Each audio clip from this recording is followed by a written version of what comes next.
Bonsoir, tout le monde m'entend? Je vous proposerai, avant de commencer, si vous voulez vous regrouper, descendre, peut-être vous venir vous asseoir plus près des interlocuteurs. Merci de manifester par votre présence votre intérêt pour les rencontres internationales de Genève. Cette session 2024, 57e du nom, a pour but de nous interroger ensemble sur ce que nous mettons aujourd'hui sur le terme « identité ». Ce champ d'étude peut donner le tournis, tant il est large, à la croisée de l'anthropologie, le politique, le religieux, le sociologique, et j'en passe. Impossible de rester indifférent face à ce questionnement intellectuel et culturel. Avec lui, nous sommes renvoyés tant à notre intimité, à notre paysage intérieur, qu'à notre environnement extérieur et collectif. D'où les débats passionnés auxquels on assiste et qui se jouent autour de nos identités aujourd'hui. Hier, nous accueillions dans cette même salle l'écrivaine et artiste Leonora Miano, venue nous parler des mutations identitaires dans l'Occident post-colonial. Ce soir, nous aurons le plaisir d'entendre d'ici une poignée de minutes une autre écrivaine, Sylvie Pérez, avec un titre de conférence décoiffant qui contient la promesse d'une soirée haute en couleurs, haute en débat, j'espère. George Floyd ou Vercingétorix, quel repère identitaire? Sylvie Pérez est l'auteure de romans, dont La scandaleuse de Périclès, sortie en 2012, et qui a pour toile de fond La cité d'Athènes, et de plusieurs essais et de traductions, d'adaptations théâtrales en français, notamment de romans d'Agatha Christie. Notre conférencière du jour est aussi une journaliste confirmée, et c'est à ce titre qu'elle est là ce soir. Elle a travaillé une quinzaine d'années à l'Express, à France Inter et à Europe 1. Elle vit à Londres depuis 2011, et ces dernières années, elle a enquêté de manière approfondie sur l'origine et le développement du mouvement woke au sein de la société anglo-saxonne, états-unienne d'abord, puis en Angleterre. Depuis, le wokisme a gagné l'Europe, la France notamment, et la Suisse aussi bien sûr, même si c'est de façon plus mesurée pour l'instant. Les contours de ce mouvement aujourd'hui paraissent encore mal définis. Cette étiquette identitaire brandie par ses détracteurs ne fait pas toujours l'unanimité dans les rangs de ses partisans. Que mettre sous ce fanion? Nous en saurons probablement plus à l'issue de la conférence. Madame Pérez a publié l'an passé aux éditions du Cerf un ouvrage remarqué sur cette question que j'ai laissé sur ma table et au titre bien tranché, c'est gentil, merci de me l'amener, en finir avec le wokisme. Elle s'emploie à montrer dans ce livre comment la large galaxie de mouvements woke, littéralement les mouvements des éveillés, a fini paradoxalement, merci beaucoup, le voilà, a fini paradoxalement par générer un système moral et idéologique enfermant, clivant même, dit-elle, qui crée d'autant plus de fractures sociales et d'exclusion que les revendications de ces militants sont aujourd'hui relayées et prises en charge par nombre d'institutions étatiques et académiques. Pour les woke, dit Madame Pérez dans son livre, nos sociétés seraient intrinsèquement divisées, c'est comme ça que je l'ai compris, entre les bourreaux, les dominants de l'histoire, et les dominés, leurs victimes. Des victimes à qui la société doit s'employer à rendre les droits.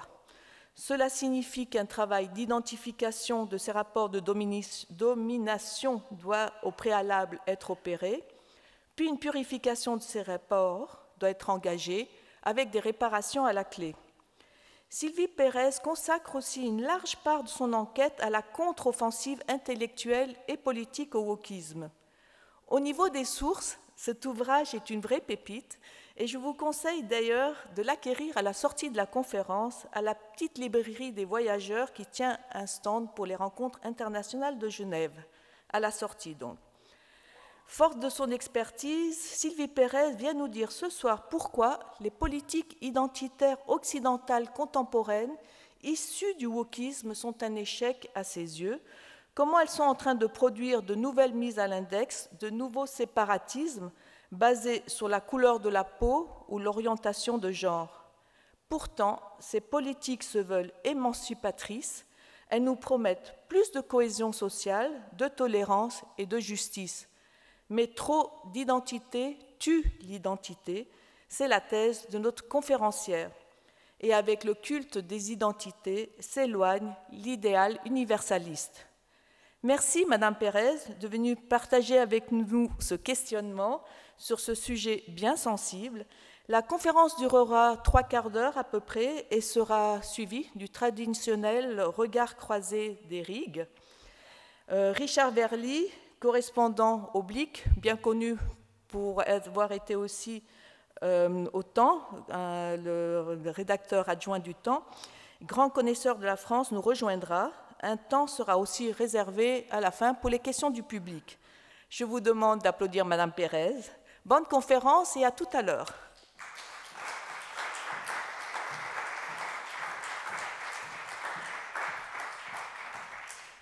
Merci, chère Lucienne, pour cette présentation.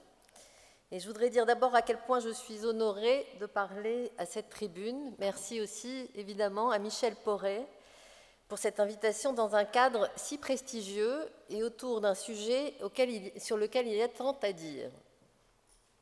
L'identité a changé. Elle s'est affranchie de son caractère réglementaire pour devenir cet objet chatoyant, kaléidoscopique, pluriel. On parle désormais des identités, comme on parle des fiertés, des solidarités.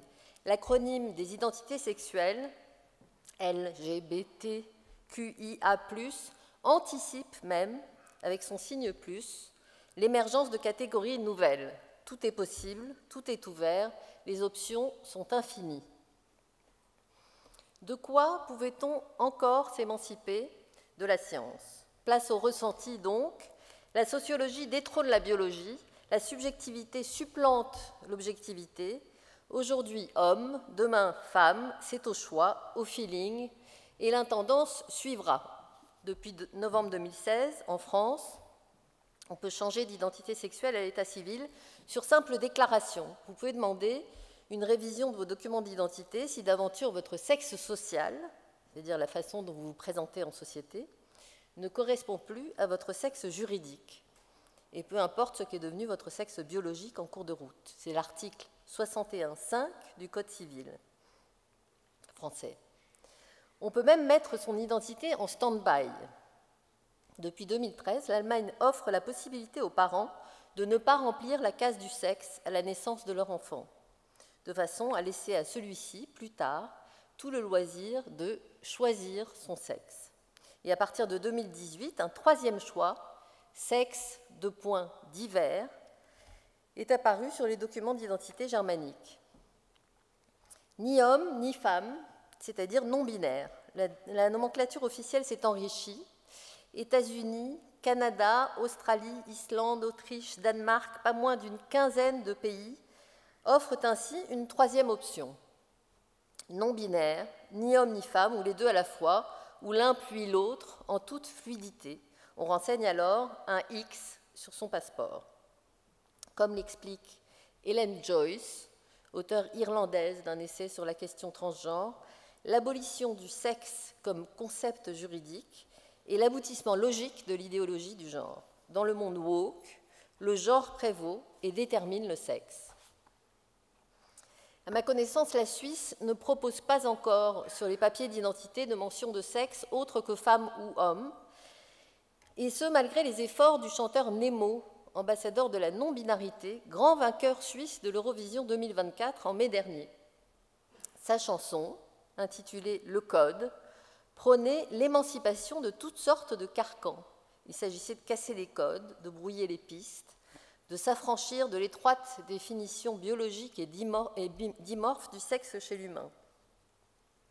Notons que cette volonté de casser les codes était judicieusement assortie d'un code de couleurs, jaune, blanc, violet, noir, les couleurs du drapeau LGBT non-binaire, que Nemo déploya pour faire avancer la cause. Cette volonté de casser les codes était également assortie d'un code de langage. Nemo souhaite qu'on se réfère à sa personne avec le pronom androgyne IEL, I-E-L, contraction de il et elle. On ne peut pas toujours tout réinventer. À l'instar de l'identité nationale, les identités sexuelles se choisissent un drapeau, une langue et même un hymne vainqueur à l'Eurovision. À chaque identité, ses doléances, d'où découlent les politiques identitaires instaurées partout en Occident qui ont colonisé les corpus législatifs et jusqu'à l'esprit des lois. Sur ce terrain, les pays anglo-saxons ont été précurseurs. Ils ont 20 ans d'avance, en sorte qu'ils constituent un laboratoire éminemment instructif. Et s'il fallait résumer en une formule l'expérience anglo-saxonne en la matière, je serais tentée de l'intituler « Grandeur et décadence du culte identitaire ».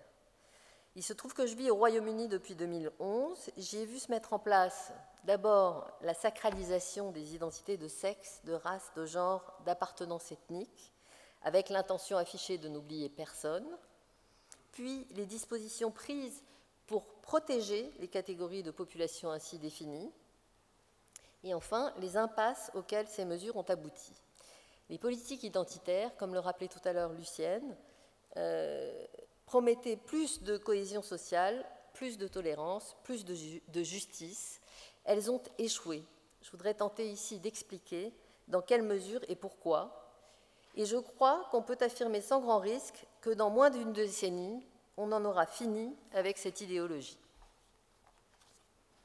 Politique identitaire. Le terme date de la fin des années 70. On le trouve en 1977 dans le manifeste d'un collectif américain de lesbiennes féministes noires. Au point 10 du manifeste, on lit, je cite, ouvrez les guillemets, « C'est dans le concept de politique identitaire que s'incarne notre décision de nous concentrer sur notre propre oppression. La politique la plus profonde et potentiellement la plus radicale émane directement de notre propre identité. » Et au point 14, je cite encore, au point 14 du manifeste, « D'ores et déjà, une des contributions que nous estimons avoir faites est l'extension du principe féministe selon lequel le personnel est politique. » Fin de citation. Si le personnel est politique, alors l'identité change de nature. La question n'est plus qui êtes-vous, mais à quel groupe appartenez-vous. Être membre de telle ou telle équipe implique des dynamiques de pouvoir. Voilà pourquoi on parle de marxisme identitaire, de néo-marxisme postmoderne ou plus simplement de wokisme. Ici, les opprimés ne relèvent plus d'une classe sociale, mais de catégories raciales, ethniques ou d'orientation sexuelle particulière. Je rappelle que les signataires du manifeste que je citais à l'instant sont lesbiennes, féministes, noires, aucune mention de leur classe sociale. Pardon, je vois.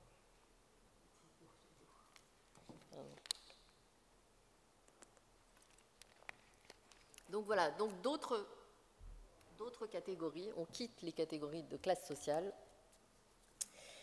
Alors ces nouvelles classifications vont inspirer un certain nombre de récriminations et d'outils vindicatifs, parmi lesquels un concept dont vous avez probablement entendu parler, le concept d'intersectionnalité, conçu en 1989, qui est déjà, on en a les prémices dans ce manifeste de 1977, mais il est théorisé en 1989 par la juriste américaine Kimberlé Crenshaw. D'ailleurs, la libraire, qui est une excellente libraire, propose un livre de Kimberlé Crenshaw, justement, sur l'intersectionnalité. Qu'est-ce que c'est que l'intersectionnalité? Donc, selon Crenshaw, les femmes noires, à l'intersection du sexisme et du racisme, sont triplement opprimées. 1, en tant que femmes, 2, en tant que noires, 3, en tant que femmes noires. Elles sont victimes de cette troisième forme de discrimination liée au fait que les féministes négligent la condition spécifique des victimes noires parmi les femmes, et de la même façon, les antiracistes négligent la condition spécifique des victimes femmes parmi les noirs. L'oppression que subit une femme noire est supérieure à l'oppression que subit une femme ajoutée à l'oppression que subit un noir. Autrement dit, en matière d'oppression, le tout est supérieur à la somme des parties. Au même moment, toujours dans les années 80, Gayatri Chakravorty-Spivak, réputée pour ses contributions aux études postcoloniales, théorise, elle, l'essentialisme stratégique. Cette tactique prône l'activisme politique par catégorie identitaire de race, de genre, d'origine ethnique. L'identité devient donc un levier de pouvoir dans un régime diversitaire où sont mis en place quotas positifs et lois antidiscrimination. Les cartes minoritaires agissent comme des laissez-passer et l'intersectionnalité fonctionne comme un système à points. Dans son livre intitulé « Le piège de l'identité », le politologue américain Yascha Mounk, et là aussi j'ai remarqué que la libraire propose le livre de Yascha Mounk, donc, qui s'appelle « Le piège de l'identité », qui est sorti il n'y a pas si longtemps. C'est un politologue américain, et il analyse, c'est très intéressant, cette mutation de l'idéal de gauche, mutation qui est portée par un changement dans la culture universitaire. Les historiens délaissent les questions de classe pour s'intéresser aux groupes marginalisés. Les sociologues entreprennent des recherches sur les discriminations des minorités sexuelles et ethniques. Chaque catégorie identitaire devient un sujet d'études académiques. Études noires, études queer, études féministes, études décoloniales, études de genre, études d'obésité. Et on pourrait continuer la liste un certain temps. On divise de plus en plus la population. En quelques années, la plupart des grandes universités américaines ouvrent des départements de ce type et l'Europe, l'Amérique du Sud et l'Australie suivront le mouvement. Les Grievance Studies se focalisent sur l'oppression des minorités et la mise en forme de griefs qui seront générateurs de revendications, elles-mêmes destinées à inspirer politiques publiques et textes de loi, c'est-à-dire nos fameuses politiques identitaires. Les catégories de population favorisées par le système diversitaire se définissent par leur caractère minoritaire et victimaire, quitte à les créer de toutes pièces. À cet égard, le cas de la minorité hispanique aux États-Unis est emblématique. C'est un cas d'école. Plusieurs ouvrages de sociologie racontent comment a été forgée cette catégorie identitaire, étape par étape, avec l'appui de la Fondation Ford, une des plus riches organisations philanthropiques américaines, créée en 1936, mais convertie dès les années 60 en officine progressiste et identitariste, la Fondation Ford. Donc, comment créer cette catégorie? Donc, dans un premier temps, on s'est penché sur les Américains d'origine mexicaine.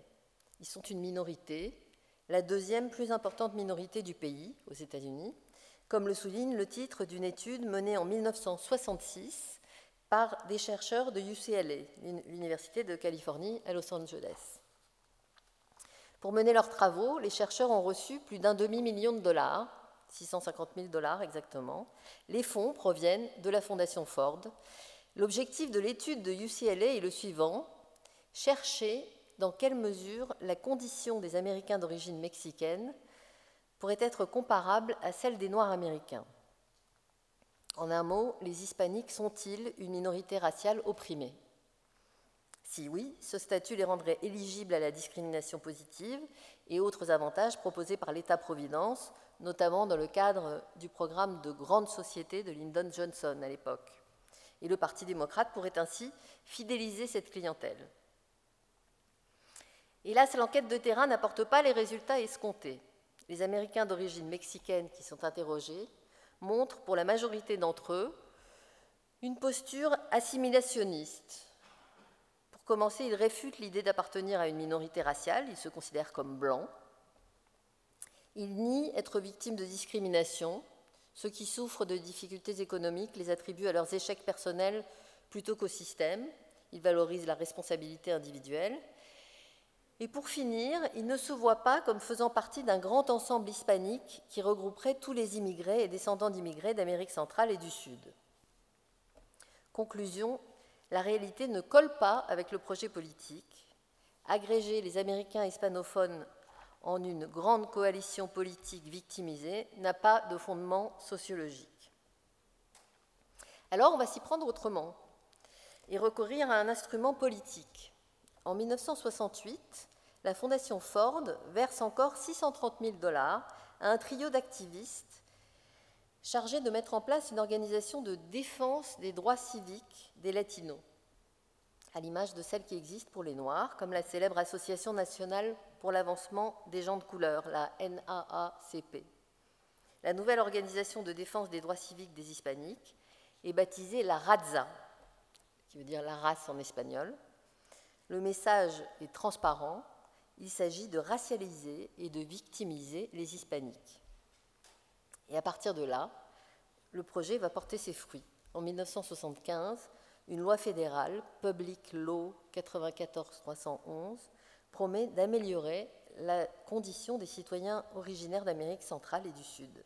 Et la loi, c'est intéressant, postule que ce groupe ethnique souffre de discrimination raciale, sociale, économique et politique. Et bientôt seront imprimés des bulletins de vote en espagnol, et dans le recensement de 1980 apparaît pour la première fois la catégorie hispanique.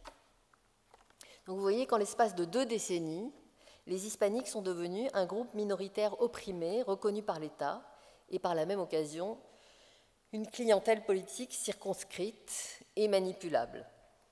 Manipulable jusqu'à un certain point, notons que les 36 millions de votes latinos, qui représentent à peu près 15% de l'électorat états-unien, qui sont historiquement démocrates, mais ils basculent à chaque élection un peu plus du côté des républicains. Les derniers sondages, il y aura bientôt les élections américaines, mais les derniers sondages donnent 55% d'intention de vote latino pour les démocrates et 47% seulement chez les latinos de plus de 65 ans. Donc on voit qu'on descend même un peu en dessous des 50%. Voilà les limites du critère identitaire. La perméabilité de l'électorat latino aux arguments républicains est un réflexe de classe et non de race. Il ne vote pas en tant qu'hispanique, mais en tant que classe populaire, et il se montre réceptif au discours de fermeté face à l'immigration qui crée des tensions sur le marché du travail et du logement.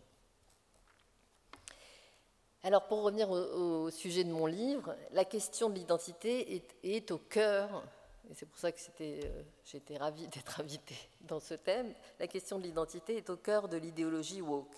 En clair, le wokisme assimile les sociétés occidentales à des régimes oppressifs dans lesquels les minorités identitaires sont assujetties. C'est la définition du wokisme, qui s'articule autour de 4 doctrines, l'antiracisme, le néo-féminisme, le décolonialisme et la théorie du genre. C'est un ensemble apparemment hétéroclite, mais toutes ces 4 doctrines ont un point commun, le fait d'envisager toute relation humaine selon un rapport de pouvoir entre dominant et dominé.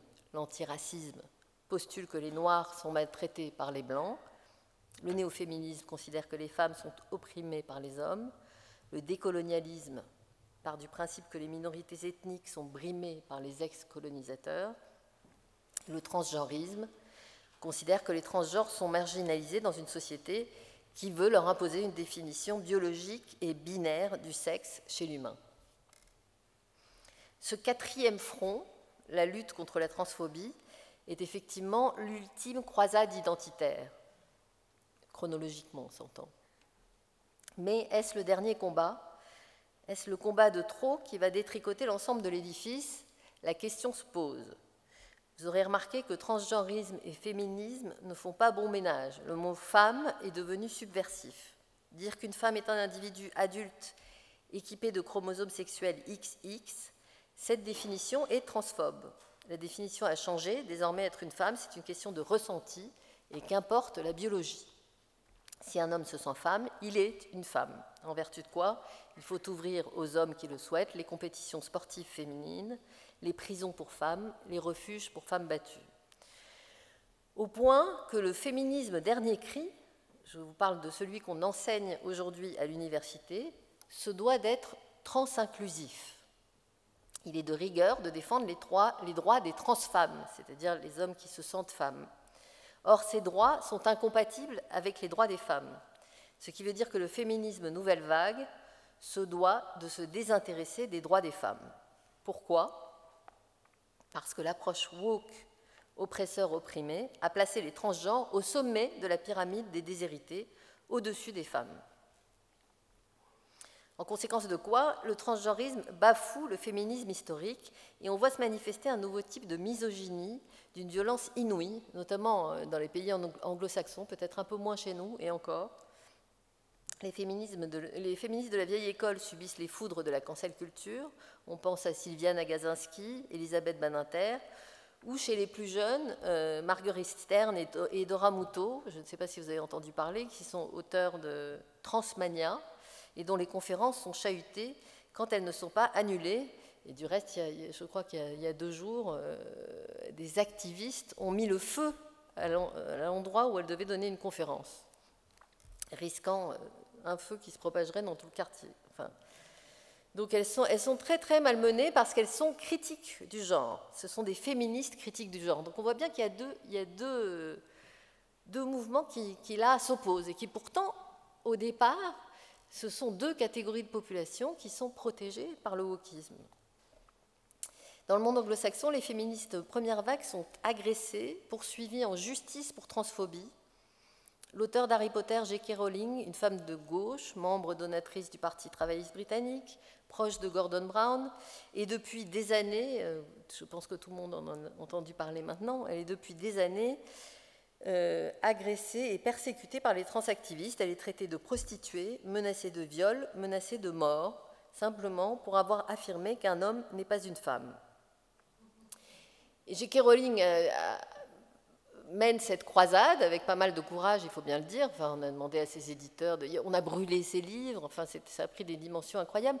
Mais il y a beaucoup de femmes inconnues qui subissent des procès au travail, qui se font licencier, etc., pour dire cette chose qui maintenant est un peu blasphématoire dans le monde woke, et qui est de dire qu'un homme n'est pas une femme. Notons d'ailleurs qu'en mars dernier, la Commission de l'ONU pour la condition des femmes, vous savez, cette institution chargée de défendre les droits fondamentaux des femmes dans le monde, a entériné la nomination à la tête de la délégation anglaise d'une transfemme. Cet homme, rebaptisé Cathy, et qui occupe un poste réservé aux femmes, s'est félicité sur X, sur Twitter, d'incarner l'émancipation des femmes. Qu'est-ce qu'une femme ?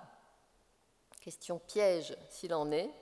En 2022, c'était assez amusant parce qu'à quelques mois d'écart, aux États-Unis et au Royaume-Uni, 2 documentaires exploraient cette thématique, devenue donc très complexe et minée, je dirais. L'un des documentaires intitulé « What is a Woman » était présenté par le commentateur conservateur américain Matt Walsh. L'autre, un film anglais intitulé « Adult Human Female », réalisé par 2 documentaristes de gauche, tendait le micro à des féministes travaillistes excommuniées par leur camp ou même licenciées pour transphobie. En somme, d'une extrémité à l'autre du spectre politique, les nouvelles approches de l'identité posent problème.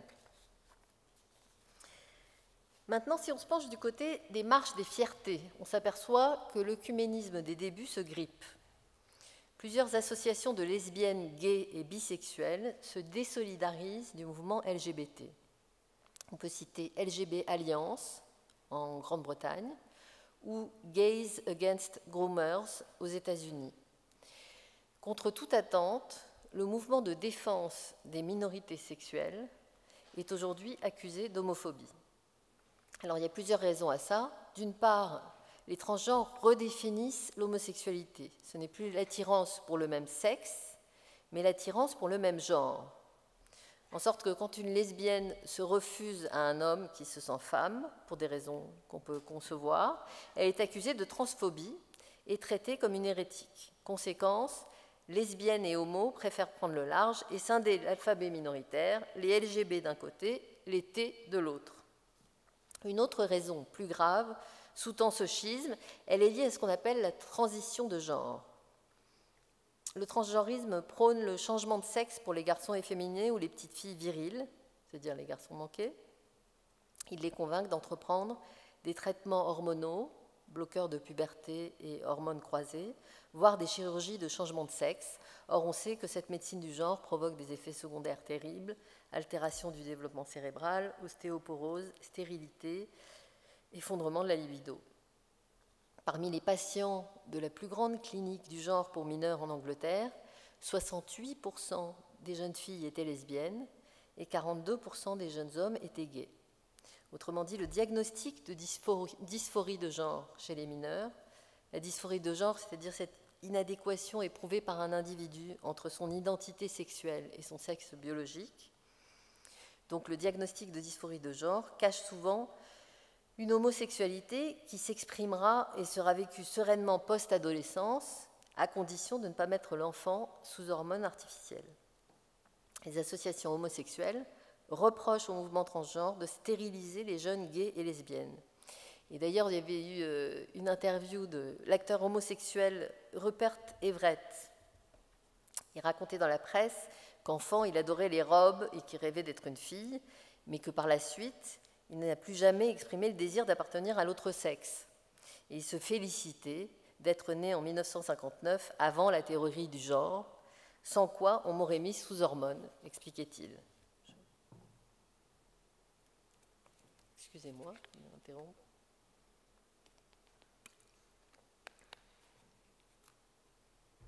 Donc voilà, tout ça pour dire que la Révolution mange ses propres enfants. On connaît la chanson.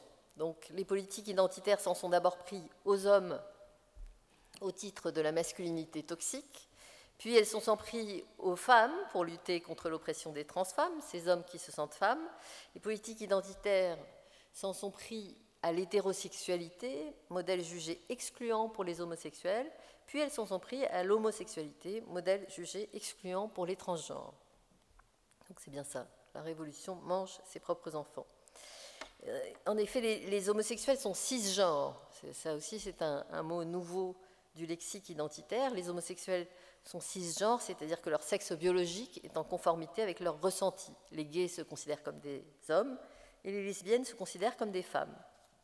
Cette posture épouvantablement ringarde n'est plus du tout au goût du jour. Les homosexuels anticonformistes d'hier sont devenus les réactionnaires d'aujourd'hui. Le curseur se déplace à une vitesse absolument vertigineuse. Et donc en Grande-Bretagne, l'association LGB Alliance, que je citais à l'instant, donc une association de défense des droits gays, lesbiens et bisexuels, cette association a été qualifiée de groupe de haine, d'association d'extrême droite et de racistes sexuels. Raison pour laquelle un groupe d'associations transgenres a même entrepris une action en justice visant à retirer à LGB Alliance son statut d'organisation caritative. Procès finalement perdu en juillet 2023, mais qui donne la mesure de la sévérité des hostilités. Il y a donc maintenant incompatibilité entre deux identités, transgenrisme et homosexualité. L'acronyme des minorités sexuelles, dans sa version la plus longue, comptait 11 lettres, LGBTQQI2SAA+.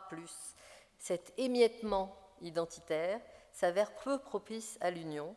L'acronyme des identités sexuelles est en pleine récession. Sans surprise, l'égalitarisme diversitaire se heurte aux singularités de chaque groupe de population qu'il entend protéger. En Grande-Bretagne, la minorité religieuse musulmane n'est pas cliente des campagnes contre l'homophobie organisées à l'école. À Birmingham, deuxième ville britannique, qui compte 30% de citoyens musulmans, des parents d'élèves se sont opposés au programme de sensibilisation à l'homosexualité et au transgenrisme dispensé en école primaire. Dès lors, qui soutenir? La minorité religieuse ou la minorité sexuelle? Sans compter qu'aux guerres entre minorités s'ajoutent les guerres internes à chaque minorité. Les féministes décoloniales ou les afroféministes rejettent le féminisme blanc dominant, impérialiste. On voit s'installer un climat de concurrence victimaire, comme l'écrit Pascal Bruckner dans son dernier livre intitulé « Je souffre donc je suis », ouvrez les guillemets, ce qu'une victime voit dans une autre victime en premier, c'est un concurrent, fermez les guillemets.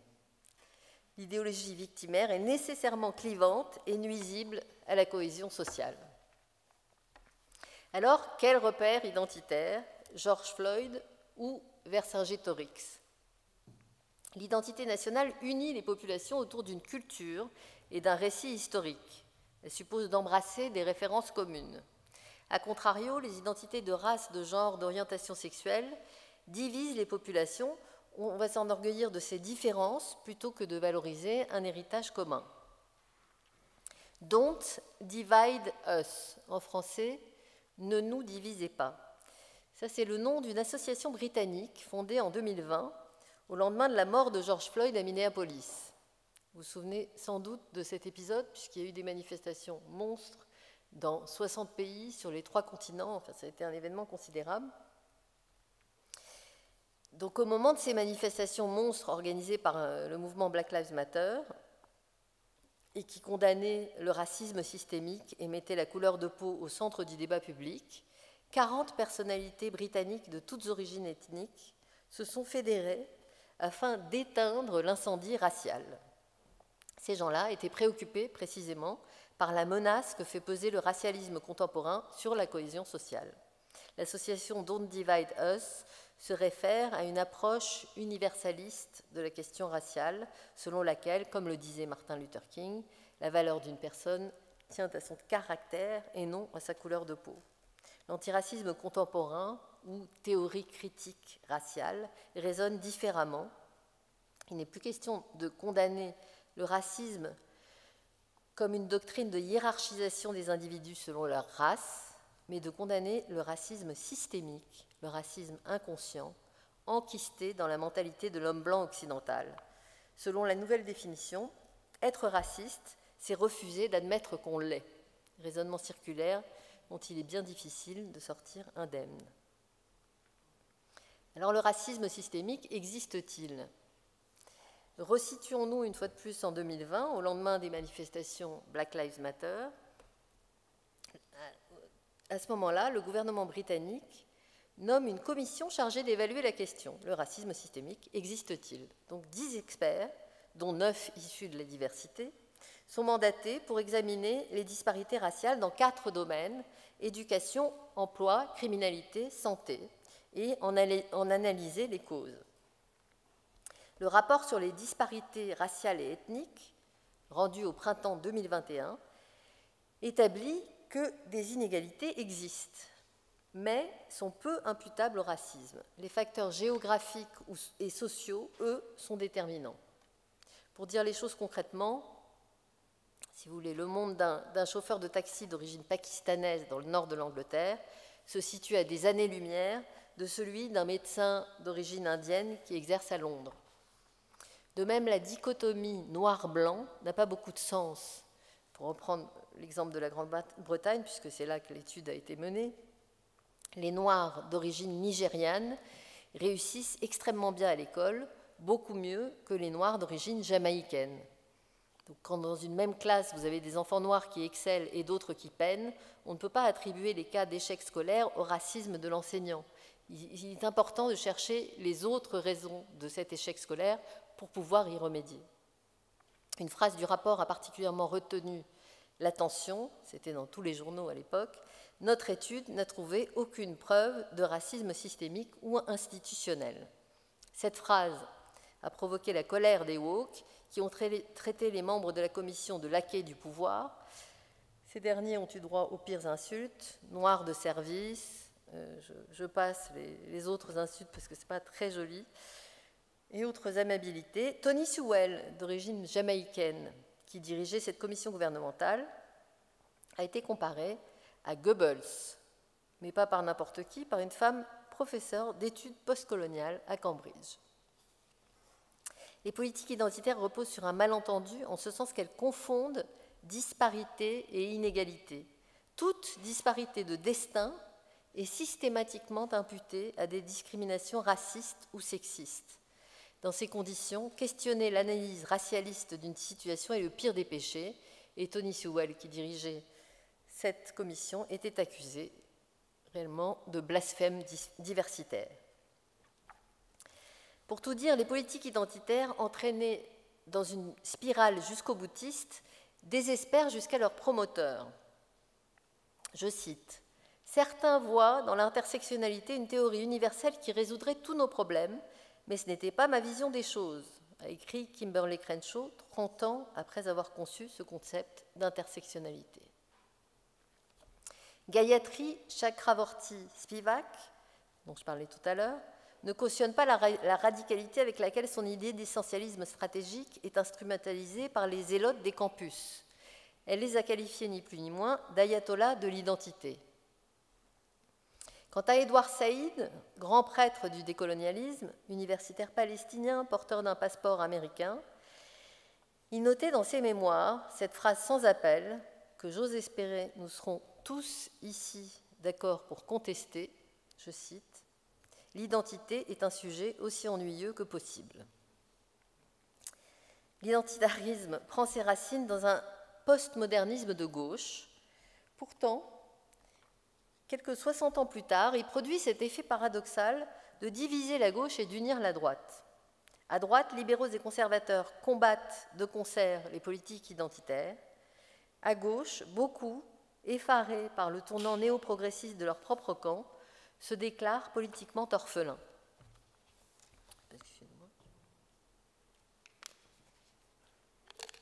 C'est amusant parce que tout le monde est à gauche.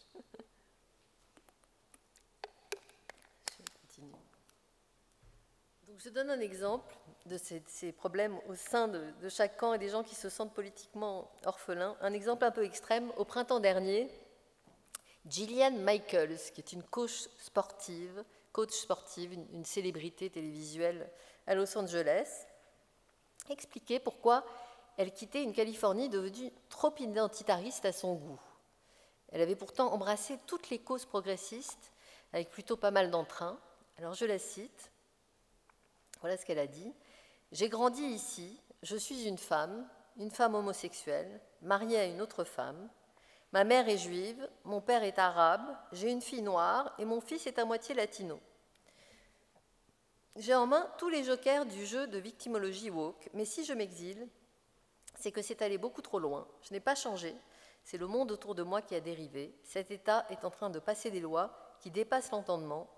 On est en pleine folie. » Fin de citation. Pour anecdotique, qui est le cas de Gillian Michaels, il est tout de même révélateur des extrémités auxquelles mènent les politiques identitaires. Plus sérieusement, face à la politique transgenriste de l'administration Biden aux USA, une association d'électeurs démocrates, soucieux de protéger les enfants mineurs, milite, j'ai trouvé l'initiative particulièrement intéressante, ils militent pour dépolitiser la question du genre. Leur postulat est le suivant. La seule façon de freiner ce train fou du transgenrisme, c'est que la gauche cesse de promouvoir l'idéologie du genre, car c'est la gauche qui en a fait un tabou en assimilant tout questionnement de la théorie du genre à de la transphobie. Les DIAG, ils s'appellent ainsi, Democrats for an Informed Approach to Gender, des démocrates pour une approche informée de la question du genre.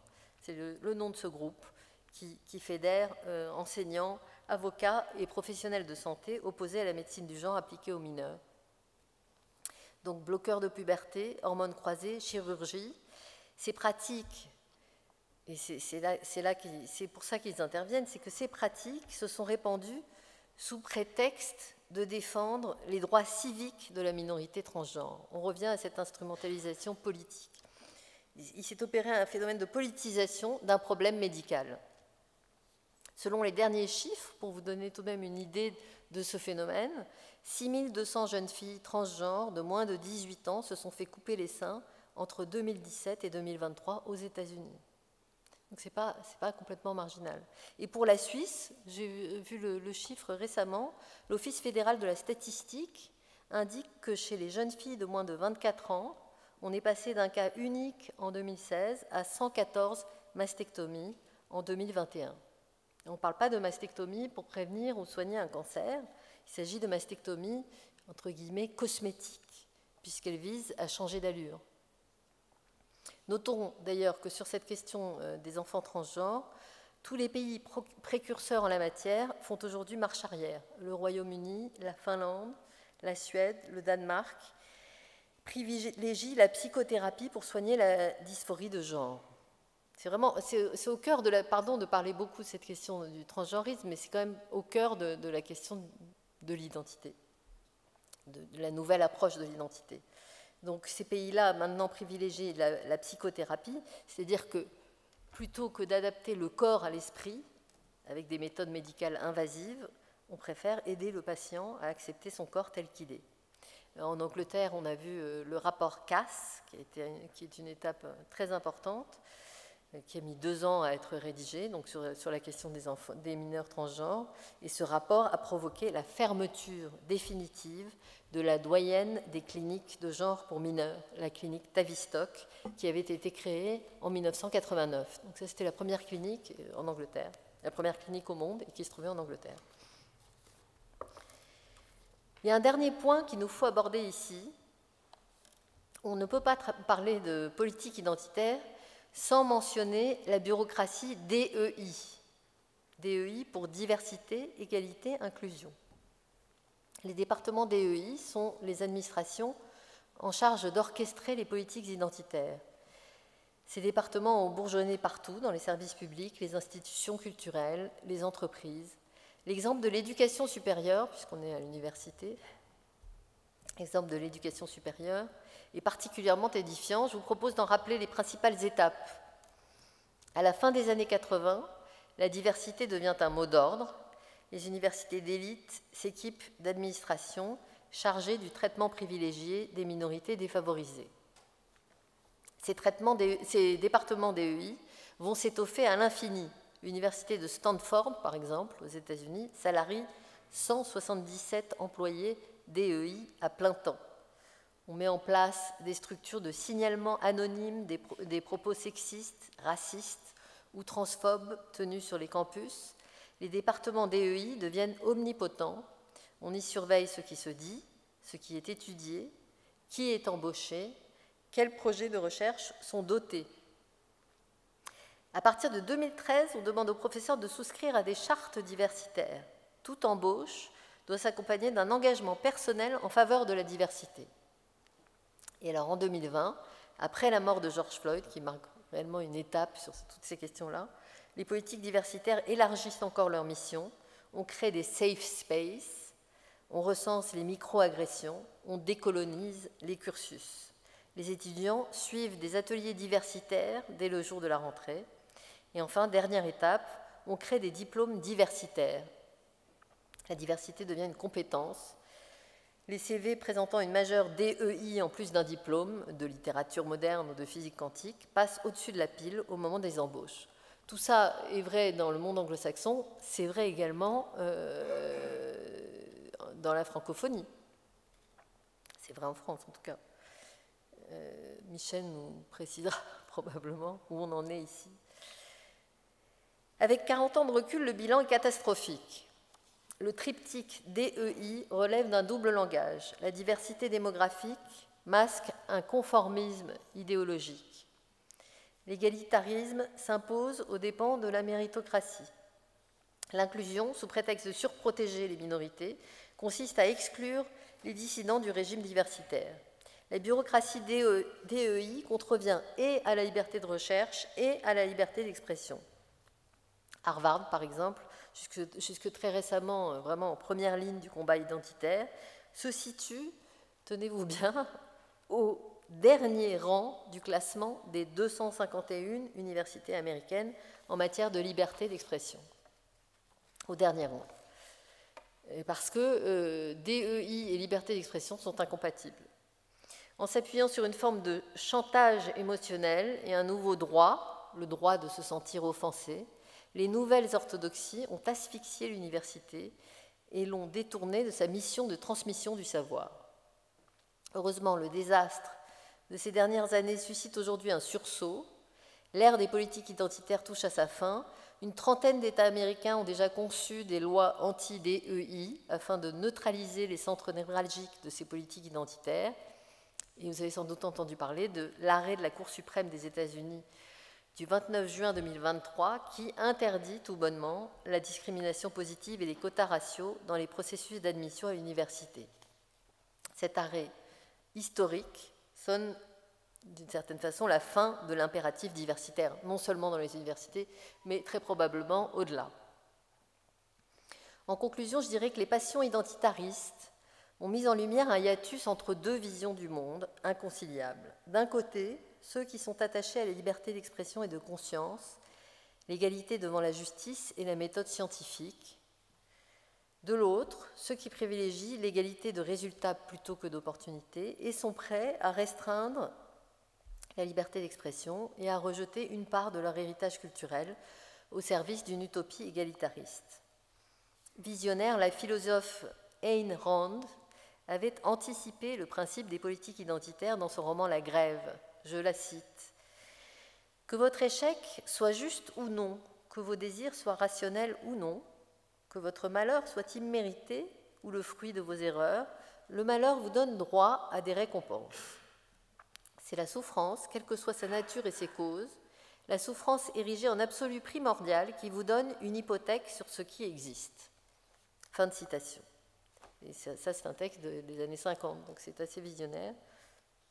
La victimisation suscite d'une part le ressentiment des populations victimisées, d'autre part la haine de soi chez ceux qui sont désignés comme les oppresseurs. Il me semble que ni ressentiment ni haine de soi ne sont propices à l'épanouissement de nos sociétés.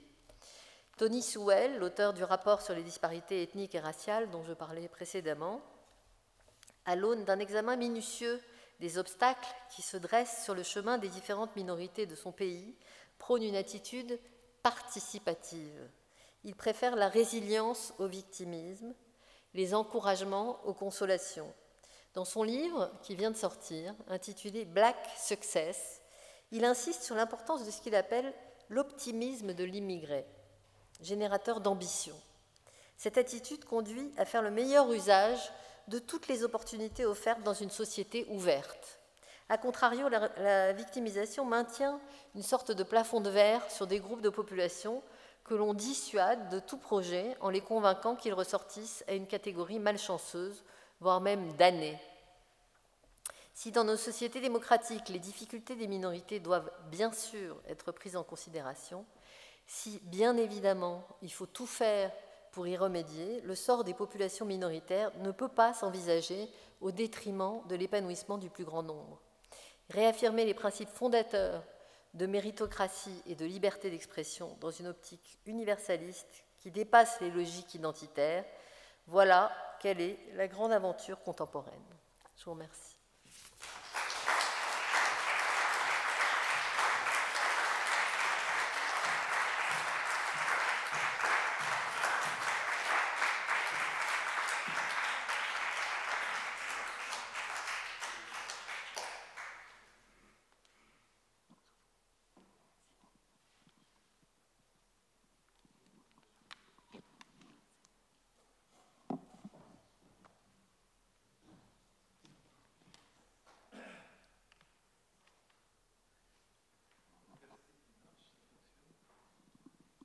Vous m'entendez?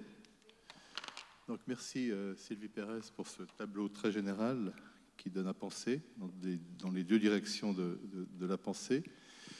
Je rappelle que le moment des regards croisés qu'on a instauré depuis quelques années vise à croiser des regards, croiser des sensibilités, croiser des savoirs et non pas préparer une autre conférence comme c'est souvent le cas dans les tables rondes.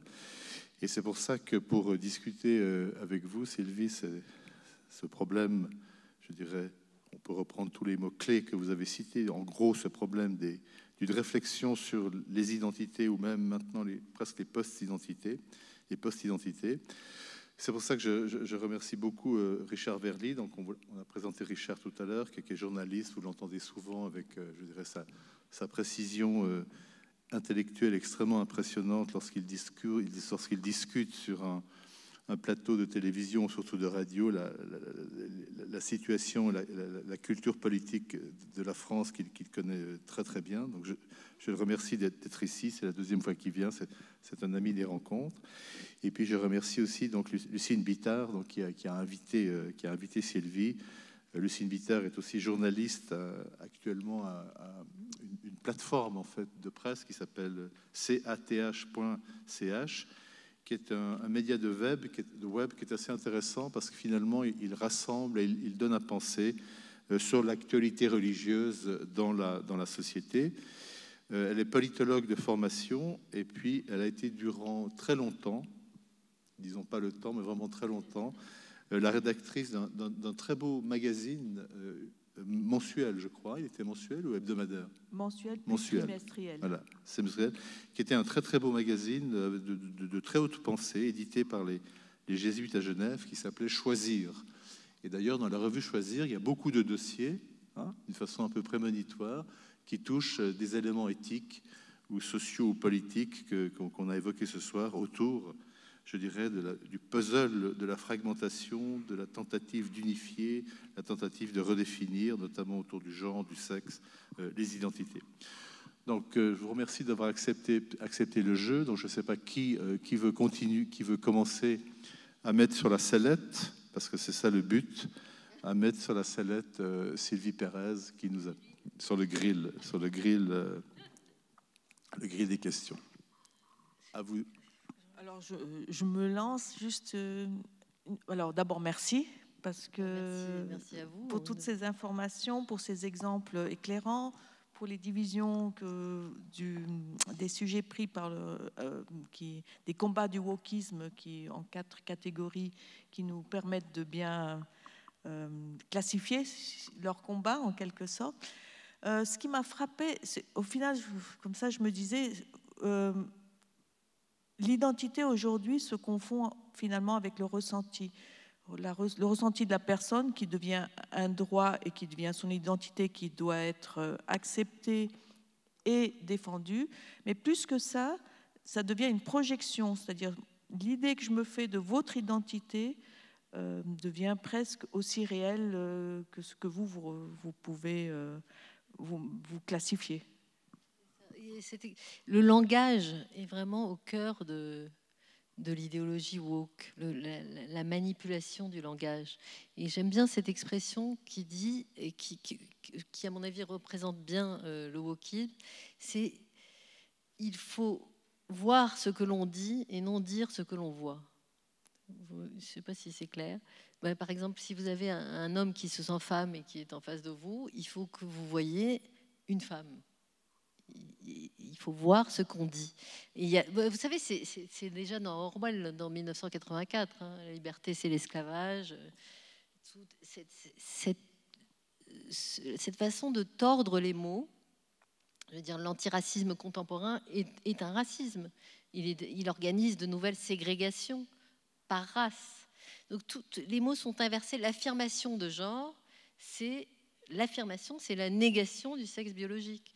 On renverse les mots, donc c'est très très compliqué. C'est pour ça qu'à mon sens, le mot wokisme est important, parce qu'il embrasse une façon de penser qui est complètement polymorphe et assez glissante, mais c'est un terme dont l'histoire a été assez chaotique, on pourra en reparler, mais qui est identifié aujourd'hui, à mon sens. Pardon.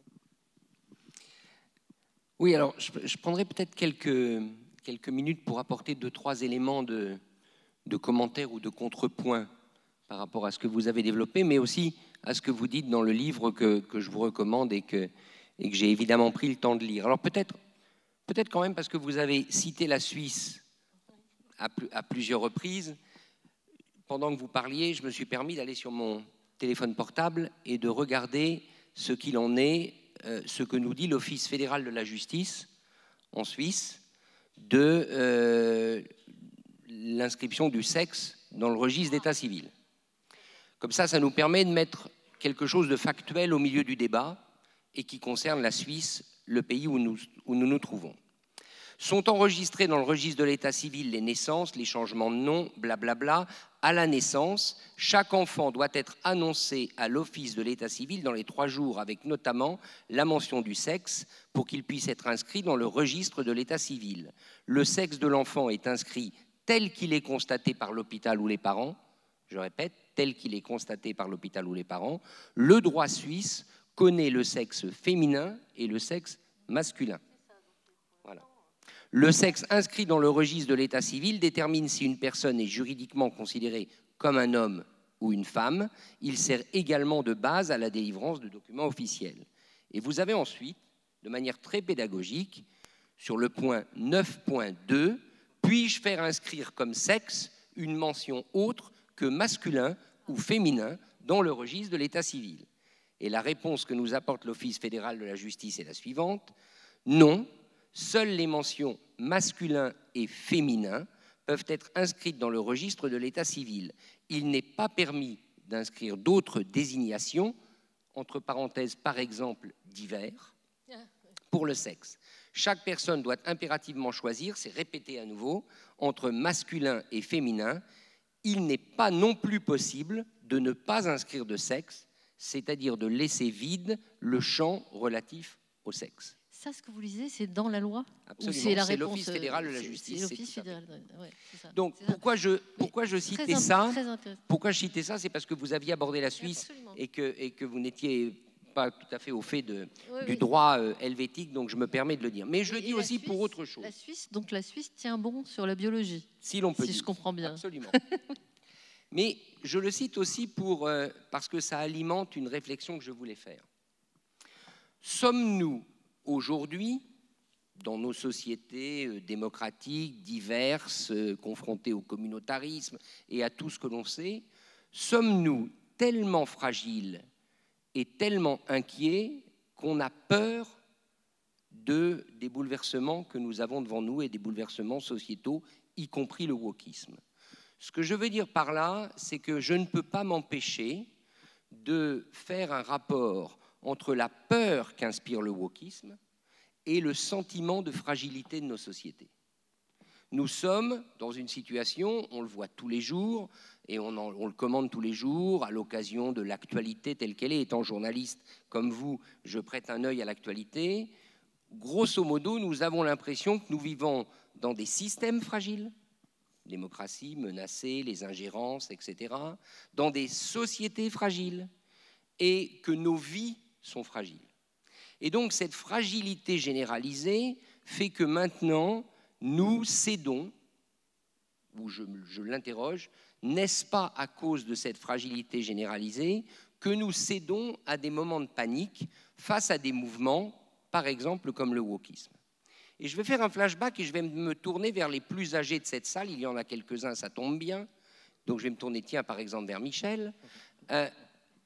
Que je sache, et vous me contredirez si je me trompe, que je sache, dans ces amphithéâtres, ici même, il y a, on est en 2024, donc il y a un peu plus de 50 ans, il y a 60 ans, dans les années 60, vous aviez des gauchistes, des maoïstes, qui vous interdisaient de prendre la parole et qui vous disaient que si vous n'étiez pas maoïste, je ne vous demande pas de dire qui était maoïste dans cette salle, si vous n'étiez pas maoïste, vous n'aviez pas droit à la parole, vous étiez en gros un renégat absolu et l'identité qu'il fallait avoir comme étudiant, c'était d'être maoïste, trotskiste et je ne sais quelle autre affiliation.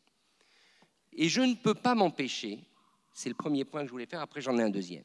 Je ne peux pas m'empêcher de faire un rapport, il vaut ce qu'il vaut, mais entre les peurs d'hier et les peurs d'aujourd'hui. Il y avait des peurs d'hier, les maoïstes sont devenus d'affreux capitalistes, pour certains d'entre eux. Pas mal de trotskistes sont devenus des trotskistes, comme on dit à Paris, à but lucratif. Et au fond, le temps a fait son œuvre, et ceux qui hier se définissaient par une identité impérative, avec le petit livre de Mao Tse-tung en poche, eh bien, ont grandi, ont élevé des enfants et peut-être d'ailleurs les ont parfois mal élevés à tel point qu'on se retrouve devant les difficultés que vous soulignez. Ça, c'est mon premier commentaire. C'est ce que j'appellerais le nécessaire recul de la mémoire. Ayons peut-être l'humilité de regarder des choses passées que l'on veut oublier parce qu'elles, finalement, elles nous posent un peu problème. Mais qu'en concluez-vous de cette... J'en conclus que le wokisme n'est peut-être pas aussi dangereux que ça, pour dire les choses comme elles sont. Mais la différence, c'est que cet état dont vous nous parliez, cette division qui existait, ces interdictions de parole, n'étaient pas institutionnalisées, et il n'y avait pas de loi qui intégrait ces différences. C'est le point où je voulais en venir. Et vous avez raison. Le point où je voulais en venir, c'est que quand c'est institutionnalisé, comme vous le dites, est-ce que c'est institutionnalisé pour toujours? Est-ce que vous avez le sentiment que les gouvernements qui aujourd'hui prennent des mesures qu'on peut juger contestables, comme vous le dites, à juste titre, est-ce que vous avez le sentiment que ces lois sont nécessairement là pour rester? Et moi, j'aurais, et c'est une question que je vous pose, c'est là où je voulais en venir, une réponse simple. Est-ce que le wokisme ayant provoqué un mouvement de réaction qu'on voit maintenant un peu partout, ne va pas conduire demain au démantèlement ou à la remise en cause de ces lois qui, in fine, n'auront existé que pendant peut-être une quinzaine ou une vingtaine d'années. Au fond, est-ce qu'on n'est pas face à un phénomène passager dont on voudrait faire un phénomène structurel? Et je terminerai sur une dernière chose, parce que je voudrais sauver notre ami Nemo, qui est quand même notre gloire nationale. Mais c'est ainsi que je le citais. Donc comme voilà, une gloire donc on a Nemo, donc finalement sa place aurait été ici. Pourquoi je parle de Nemo? Alors vous savez que Genève a raté la finale de l'Eurovision, qui n'aura pas lieu à Genève, qui aura lieu à Bâle, donc c'est là-bas que se produira Nemo. Mais une chose peut-être autour de Nemo. Quand moi j'ai regardé ce concours de l'Eurovision, peut-être comme vous, pour certains d'entre vous, ce qui m'a frappé, c'est qu'au fond, il n'était pas du tout perçu comme extravagant. Pas du tout. Je parle pas, il était et je me tourne là vers les plus jeunes d'entre nous. Alors ils sont pas très nombreux. Il se trouve qu'il y a 2 jeunes filles et que j'en connais une d'entre elles. Mais est-ce que nous, pardonnez-moi et je vais le faire en bon français, est-ce qu'on n'est pas quand même un peu atteint du syndrome de vieux conisme? Le vieux conisme, c'est quand même un truc qui nous guette tous. Et est-ce que ce qui est normal pour les générations qui sont celles de nos enfants, on n'a pas tout simplement du mal à l'accepter? Donc première question, est-ce que ce n'est pas des bouleversements passagers? Deuxièmement, est-ce que nous sommes finalement les mieux à même pour juger des phénomènes que les plus jeunes d'entre nous ne regardent ni avec le même regard, ni avec la même peur? Je voudrais réagir sur plusieurs choses que vous avez dites. D'abord, je trouve ça très intéressant de lire la loi suisse, parce qu'on dit souvent que le wokisme, c'est un mouvement marginal, c'est des jeunes, comme vous dites, ça passera. Bon, pardon, mais tout de même, que dans une loi, et encore la loi suisse est une des plus, c'est super, est une des plus raisonnables en la matière, mais si vous voulez, s'il y a 15 ans, on vous avait dit dans la loi, on mentionnera la possibilité d'un 3e sexe, vous auriez ri, vous auriez souri en tout cas. Donc vous voyez, donc ça n'est pas un mouvement marginal, et plutôt que de parler de racisme systémique, je préfère parler de wokisme systémique, parce que justement, c'est ce que disait Lucienne très justement, c'est que c'est institutionnel aujourd'hui. C'est ça la grande différence. Ça c'est quand même important de le souligner. Maintenant, sur votre point à propos de la fragilisation de la démocratie, je prendrai le problème dans l'autre sens. C'est-à-dire que je pense que le wokisme fragilise la démocratie, justement parce qu'il s'attaque à des fondements, à des piliers de la démocratie. Par exemple, les lois sur les discours de haine instaurent une espèce de surveillance généralisée des citoyens qui va totalement à l'encontre des principes démocratiques. C'est-à-dire, la liberté d'expression est quand même un fondement de la démocratie. Donc le wokisme fragilise la démocratie. Donc voilà, je prendrais plutôt dans ce sens-là. Et de même que l'égalité devant la loi. Là aussi, c'est un fondement. C'est pour ça que j'ai écrit ce livre d'ailleurs, parce que, si vous voulez, j'étais un petit peu lassée de... Enfin, c'est intéressant d'avoir des livres sur le wokisme, 1, 2, 3, 4, sur les extravagances du wokisme, mais je trouvais que c'était intéressant d'aller un peu du côté des gens qui essayaient de circonscrire ce mouvement, de le définir, de ne pas juste définir ces extravagances, mais d'essayer de voir dans quelle mesure c'était destructeur et comment on pouvait arrêter ce train fou, justement. C'est pour ça que j'ai été voir ces gens-là, et parce que c'est pas facile d'aller à l'encontre de ce mouvement, parce que le wokisme, c'est une espèce de tartufferie, en réalité. Il avance au nom du bien, comme Tartuffe. Vous connaissez cette phrase dans le Tartuffe de Molière, comme il sait de traîtresse manière se faire un beau manteau de tout ce qu'on révère. Pour moi, ça définit parfaitement le wokisme. Donc c'est difficile d'aller contre le bien. C'est pas très vendeur. Vous voyez, c'est pour ça que je me suis intéressée à tous ces gens qui subitement ont dit mais attendez une seconde, là, on est en train de faire des lois où on parle de l'expression de genre, mais on n'est même pas sûr de savoir ce que c'est. On est en train de graver dans le marbre législatif des notions qui ne sont pas claires et qui sont subjectives. Vous voyez, ce genre de réflexions m'ont paru importantes. Voilà. Et puis ce que vous disiez à propos des mouvements étudiants, je crois que le wokisme, c'est un avatar de tout ça. Le wokisme, c'est un égalitarisme et c'est un avatar du maoïsme. C'est cette éternelle politique égalitariste qui ressurgit en permanence, sous des habits nouveaux à chaque fois. On parle de wokisme, comme on parle d'identité, je me demandais, il y a un autre concept que l'on brandit à tour de bras dans des analyses, c'est le communautarisme. Mais finalement, ces deux catégories peuvent être croisées à certains égards. C'est ce fractionnement de notre société de plus en plus prononcé et une identité qui se tourne autour d'une communauté, que ce soit la communauté transgenre, la communauté noire, la communauté, je ne sais pas, et puis on va dire ensuite islamique. Donc voilà, en fait, on crée des divisions et où se retrouve notre universalité, notre universalisme. Les droits de l'homme se perdent un petit peu aussi, enfin l'universalisme, les droits de l'homme se perdent dans ce mouvement. Je pense qu'on souffre de deux maladies. La première, c'est l'amnésie historique.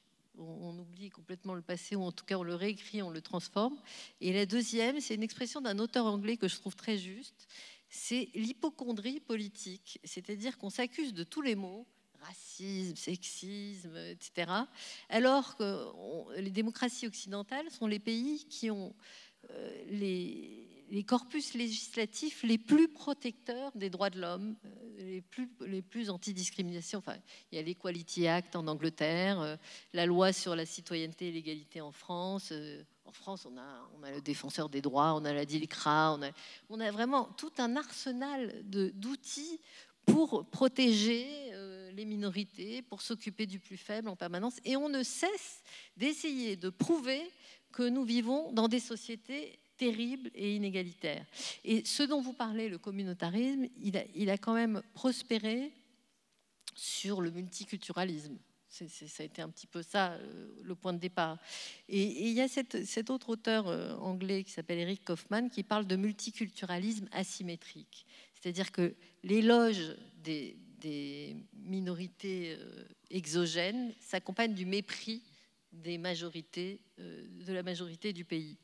Cette espèce de façon de voir, par exemple, dans le hijab, un choix vestimentaire libre, et dans le soutien-gorge et les talons aiguilles, l'oppression du patriarcat qui veut assujettir les femmes. Vous voyez, cette espèce de vision un peu décalée où on sacralise tout ce qui n'est pas nous et on s'accuse de tous les maux. Je crois qu'il y a un peu ça. J'entends beaucoup de choses. Comme vous, on regarde très souvent les faits divers, qu'ils soient ici, qu'ils soient en France. Alors, moi, j'entends bien qu'il y a tout un appareil de loi qui essaye de protéger contre la haine, contre le racisme, etc. Comment ça se fait-il que, je ne sais pas, 5 fois sur 10, 6 fois sur 10, 7 fois sur 10, un policier qui contrôle quelqu'un qui a une autre couleur de peau le tutoie? Qui contrôle quelqu'un qui a une autre couleur de peau le tutoie. Oui. Alors comment articuler, je dirais, cette sécurité législative à des pratiques sociales qui, en fait, continuent d'être autonomes par rapport à ce type de problème. Donc là, il y a quelque chose qui, une fois, il faudrait arriver à l'articuler mieux. Je me rappelle ce qu'on a dit hier soir sur les constructions culturelles, mais tellement profondes, du racisme et du racialisme. Donc évidemment, on peut, moi je suis aussi d'accord, il y a peut-être du vieux conisme, il y a peut-être ce que tu as bien évoqué, mais il reste quand même quelque chose de structurant dans les pratiques sociales, parce que moi ce qui m'intéresse un peu, c'est aussi les pratiques sociales, qui fait que finalement, ça passe pas. Comment se fait-il qu'un nouveau ministre de l'Intérieur peut dire qu'il n'y a que des identités de papier par rapport à des gens qui sont issus de l'immigration et que ce ne sont pas des identités réelles? Donc on n'a pas cassé ce qu'il y a dans les têtes encore d'une certaine manière pour sortir de ce... C'est même pas le mot discrimination, c'est un habitus culturel qui fait que finalement c'est logique.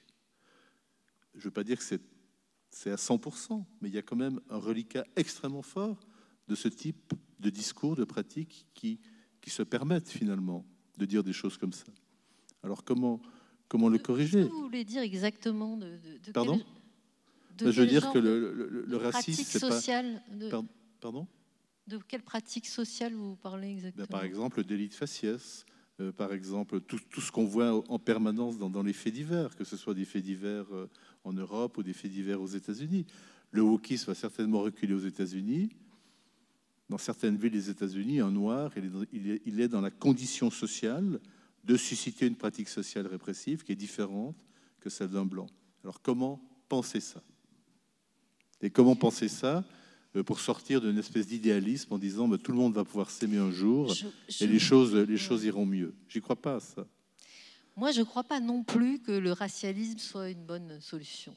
Il ne me semble pas. Et du reste, on en voit les résultats qui ne sont pas convaincants. Il y a ça aussi. Il faut aussi être pragmatique à un moment, si vous voulez. Il y a des problèmes, c'est évident. Il y a des problèmes. Il y a du racisme, il y a du mépris social, du mépris racial. C'est indéniable. Mais si on veut résoudre ces problèmes, il faut s'interroger sur la méthode. Si vous prenez le mouvement Black Lives Matter, qui date des années 2010, après l'affaire George Floyd, ils ont levé 80 millions de dollars. Il y a eu une corruption terrible dans ce mouvement, au point que plusieurs États américains ont supprimé le statut d'œuvre caritative au mouvement. Vous savez, il y a plusieurs chapitres dans les différents États. Bon, Black Lives Matter n'a rien apporté, très honnêtement, à part séparer les populations, diviser les populations et organiser d'une façon, avec une maestria extraordinaire, des manifestations gigantesques. Je ne crois pas que Black Lives Matter ait résolu le moindre des problèmes que vous citiez à l'instant, honnêtement. Je ne sais plus ce que je voulais vous dire d'autre. Oui, je crois il faut vraiment s'interroger sur les méthodes, je crois. C'est pas... si l'intérêt, c'est le sort d'une population, il faut s'interroger sur les résultats. Et pas sur... Je veux dire, s'interroger sur être un peu plus pragmatique, à mon sens. Voilà. C'est pour ça que je citais ce rapport qu'il y a eu en Angleterre, parce qu'ils avaient une approche très pragmatique. Il y a des problèmes qui se posent et on voit qu'il y a des familles qui ont un peu moins accès aux services sociaux et que donc il faudra se rapprocher d'eux. Mais dire simplement le racisme, ça me paraît... j'ai l'impression que ça ne fait pas avancer les choses. Si on prend comme objectif le titre de votre livre, en finir avec le wokisme, c'est-à-dire si on estime, comme vous l'avez expliqué, qu'il y a du danger dans le wokisme, il y a du danger pour nos sociétés, il y a du danger pour nos enfants, nos petits-enfants, et il y a du danger pour nos systèmes politiques, parce qu'à la fin, les systèmes politiques risquent de craquer sous la pression de lobby, vous l'avez bien indiqué. Donc si on prend comme objectif en finir avec le wokisme, qu'on essaye de regarder le wokisme, je dirais, dans son aspect panoramique, avec les 4 aspects que vous avez cités, donc l'antiracisme, le néo-féminisme, le décolonialisme et la lutte pour les droits des transgenres, on garde quoi? Est-ce qu'il y a quand même des choses à garder? À garder de ce mouvement. C'est toujours intéressant, de toute façon. L'idéologie de genre, c'est intéressant. C'est intéressant d'explorer les identités sexuelles, les ressentis. C'est évident que c'est intéressant. Le féminisme, on n'en a jamais eu autant besoin. Moi, je vous dirais franchement, je n'ai jamais été féministe. Et subitement, je vois que la condition de la femme est mise en cause. Ça, pour moi, c'est inédit. Je suis d'une génération quand même qui a eu accès à tout ce qu'on dit, la pilule, tout ça, les études, le travail. Enfin, on ne peut pas dire, quand on est né dans les années 60, qu'on ait eu des barrières. Et subitement, on voit ressurgir une misogynie d'une violence incroyable. mais oui, l'identité des gens.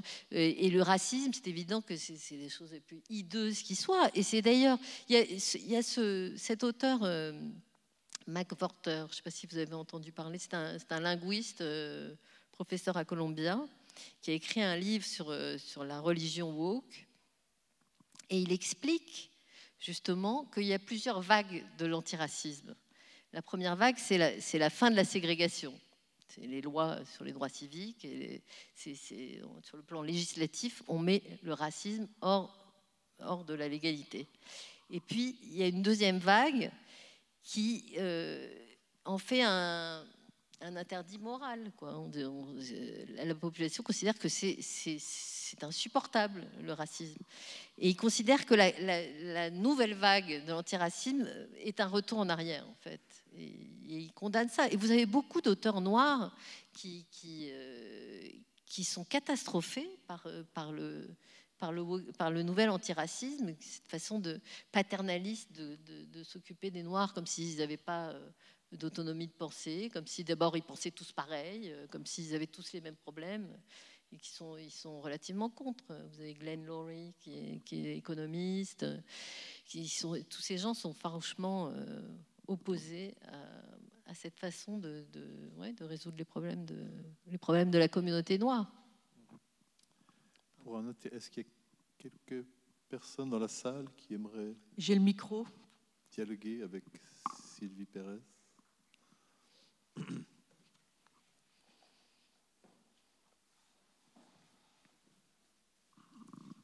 Oui, merci beaucoup pour cette conférence. J'ai eu le plaisir de retrouver dans ce que vous citiez beaucoup d'auteurs qui m'arrivent même de recommander à mes propres étudiants, y compris dans un cours que je vais donner demain.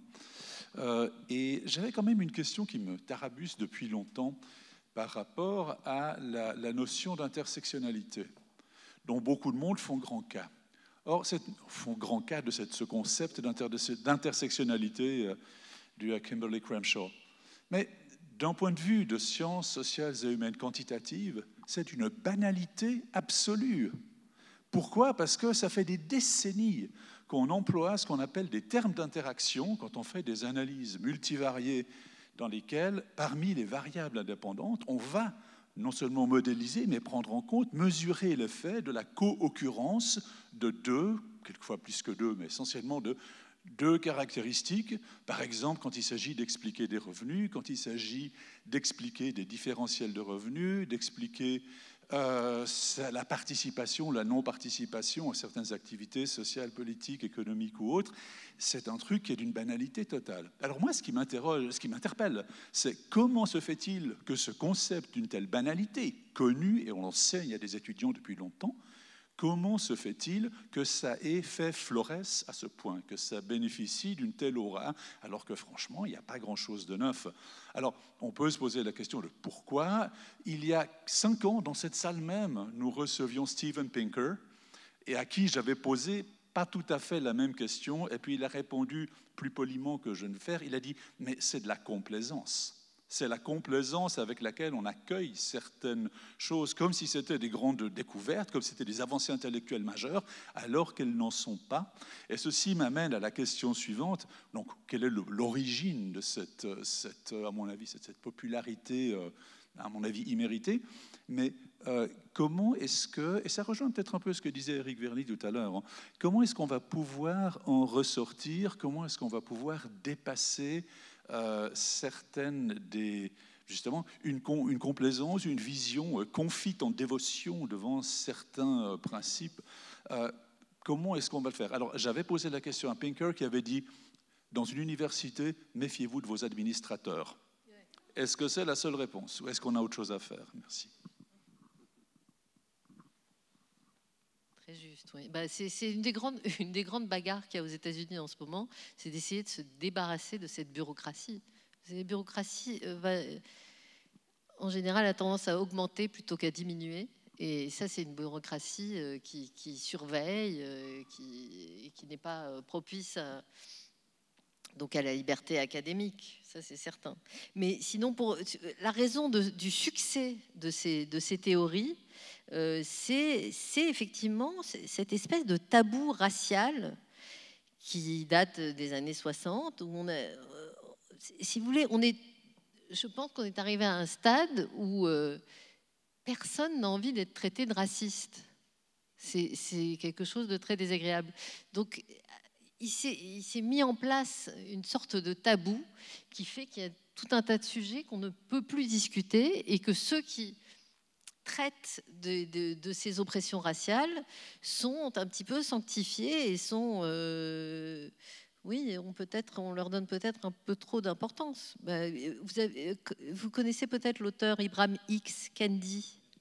Ouais, comment être antiraciste. Alors, il a fait un certain nombre de livres qui sont tous des best-sellers absolus, etc. Et puis, dans le sillage de la mort de George Floyd, du malheureux George Floyd, il y avait une telle hystérie autour du racisme qu'on lui a confié un centre antiraciste à l'université de Boston, qui a été doté de 53 millions de dollars.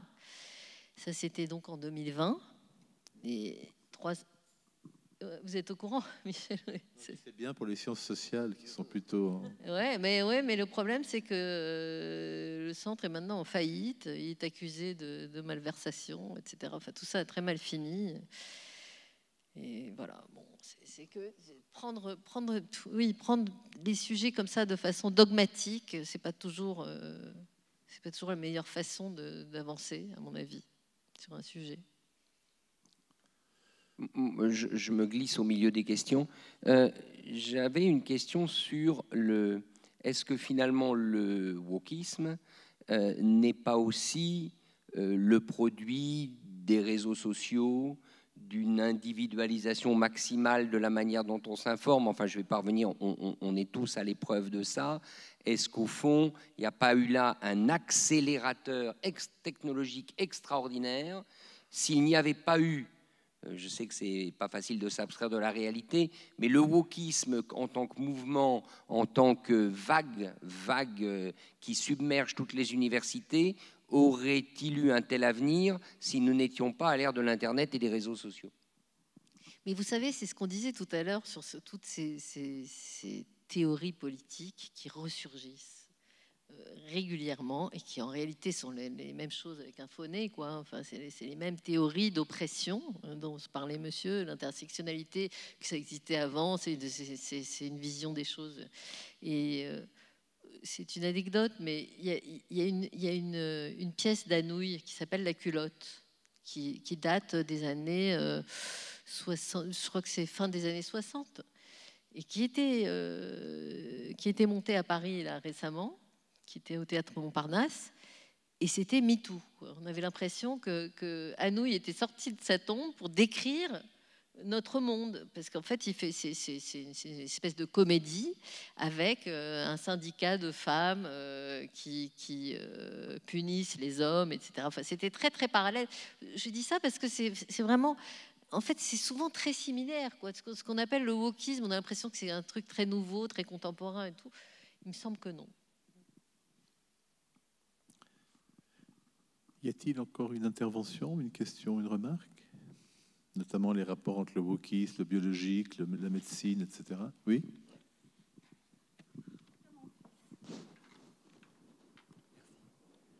Bonsoir, mon nom est Boris Mavillard, je suis journaliste. Vous parliez de racisme systémique et avec une ironie plaisante, vous écartiez la possibilité que cela existe au Royaume-Uni.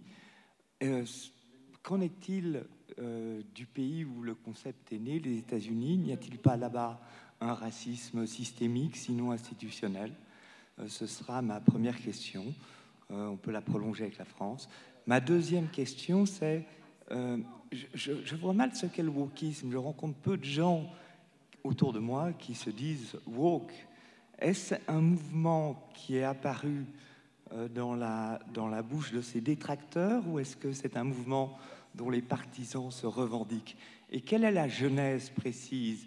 Car j'étais en Angleterre au moment où on utilisait beaucoup ce terme. J'ai l'impression que woke n'avait pas en 2010 le sens qu'il a aujourd'hui. Merci. En fait, c'est un mot du lexique afro-américain du temps de la ségrégation. Les Noirs américains disaient à leurs frères de couleur « stay woke ». C'est-à-dire il fallait se méfier parce qu'on pouvait effectivement, ce que vous disiez tout à l'heure, être victime d'injustice raciale, mais là, pour le coup, d'être condamné, de condamner des innocents, etc. Stay woke. Et puis, il y a eu des chansons aussi qui ont repris cette expression.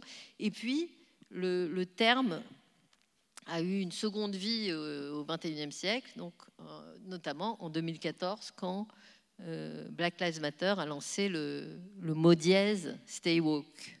Il y a eu un jeune qui s'est fait tuer par un policier, un jeune noir, et ils ont lancé ce hashtag Stay Woke, et ça a été suivi de manifestations, etc. Et puis, l'expression était limitée aux noirs, et puis elle s'est étendue aux autres catégories minoritaires, donc de sexe, de genre, etc. Et c'est devenu très à la mode. Je ne sais pas si vous vous souvenez du patron de Twitter à l'époque, Jack Dorsey, qui est un type assez, comment dire, un peu bobo, quoi, je dirais, un gars de la tech, et qui était arrivé avec un t-shirt Stay Woke. Et puis, dans la presse, je me souviens dans le Guardian, en 2017, il y avait tout un dossier sur le fait que c'était formidable, enfin, qui célébrait ce mouvement woke et qui se félicitait du fait que les acteurs et les chanteurs soutenaient le mouvement woke et que c'était formidable, etc. Je me souviens du Monde qui avait titré Ne soyez plus cool, soyez woke. C'est devenu très à la mode. Et puis, à partir des années 2020, ce mouvement a commencé à faire l'objet de critiques. Et notamment, Jean-Michel Blanquer avait créé le laboratoire de la République contre la cancel culture, contre le wokisme, un laboratoire d'État. Et puis il y a eu des critiques, etc. Et subitement, les woke qui se revendiquaient woke, parce que le mot vient des gens qui soutenaient ce mouvement, l'ont renié. Ils ont renié le terme, et c'était qui a peur du grand méchant woke. Les Inrocks titraient ça, et même jusque récemment, je me souviens de magazines qui voyaient ça comme une espèce de panique morale de gens qui en fait n'avaient que pour seul objectif de perpétuer les inégalités. Voilà. Et les anti-woke étaient vus comme ça. Sinon, sur les États-Unis, vous demandiez où on en était. Le racisme systémique. Mais il y a eu quand même les lois sur les droits civiques, celle de 1964. Bon, il y a eu évidemment en 1865, à la fin de la guerre de sécession, la fin de l'esclavage, ensuite les droits de vote, etc. En fait, il s'est passé beaucoup de choses entre la fin de la guerre de sécession et la première loi des droits civiques de 1964, si vous voulez. On a l'impression qu'on est passé des champs de coton à Rosa Parks. Et on oublie complètement ces 100 premières années, qui sont des années pendant lesquelles les Noirs qui subissaient une ségrégation terrible, parce qu'il y avait les lois Jim Crow, etc. Enfin, là, il y avait un racisme systémique. En fait, ont beaucoup progressé néanmoins, malgré ces vents contraires. L'alphabétisation des Noirs qui était quasiment nulle à la fin de la guerre de sécession a été multipliée par, a augmenté il y a eu 50% des Noirs qui sont devenus alphabétisés en 50 ans. Enfin, les choses ont quand même changé. Il y avait des Noirs assez tôt qui ont été élus au Parlement. Je ne sais pas si vous connaissez Frédéric Douglass, qui était un affranchi. Enfin, il y avait quelques... Bon, voilà. Et puis, il y a eu la loi des droits civiques de 1991 qui est venue encore renforcer la loi de 64 et qui est une loi anti-discrimination. Et là, d'ailleurs, c'est assez amusant parce que c'est une loi qui complique un petit peu la vie des entreprises parce qu'on peut faire des procès pour discrimination. Et c'est toujours la charge de la preuve, c'est l'entreprise, elle est à la charge de l'entreprise. Et donc il y avait cet économiste qui avait dit, parce que notamment les banques étaient vraiment sous l'œil des agences gouvernementales pour s'assurer qu'il n'y avait pas de discrimination. Et donc les banques, très souvent, faisaient ce qu'on appelle des settlements, c'est-à-dire qu'ils faisaient des accords plutôt que de rentrer dans des procédures judiciaires fastidieuses et interminables et très coûteuses. Ils faisaient des settlements, c'est-à-dire que l'employé qui se plaignait de discrimination, ben, il donnait une indemnisation. Et il y avait un économiste qui avait écrit qu'on avait trouvé le moyen de braquer légalement les banques. Voilà. C'est comme ça qu'il décrivait l'effet pas vertueux. Mais juste pour briser quand même des systémiques, comme de systémiques raciales ou patriarcales, on a aussi mis en place à un moment donné, que ce soit aux États-Unis ou chez nous, des systèmes de quotas. On peut dire ce qu'on veut. Ces systèmes de quotas, on parlait de réponse pragmatique. Cela a été une réponse pragmatique à un moment donné pour casser des monopoles de pouvoir, en fait. Voilà. Donc aujourd'hui, où ça en est, qu'est-ce qu'on pourrait mettre en place pour remplacer ces systèmes et pour ne pas saucissonner nos sociétés non-stop? Je ne sais pas. J'ai pas de réponse. C'était pour répondre un peu à ta... Enfin, pour ne pas répondre à ta question, plutôt. J'ai vu. Oui, il y a encore une ou deux questions, je crois. Mais on ne voit rien parce qu'on est aveuglé par les projecteurs.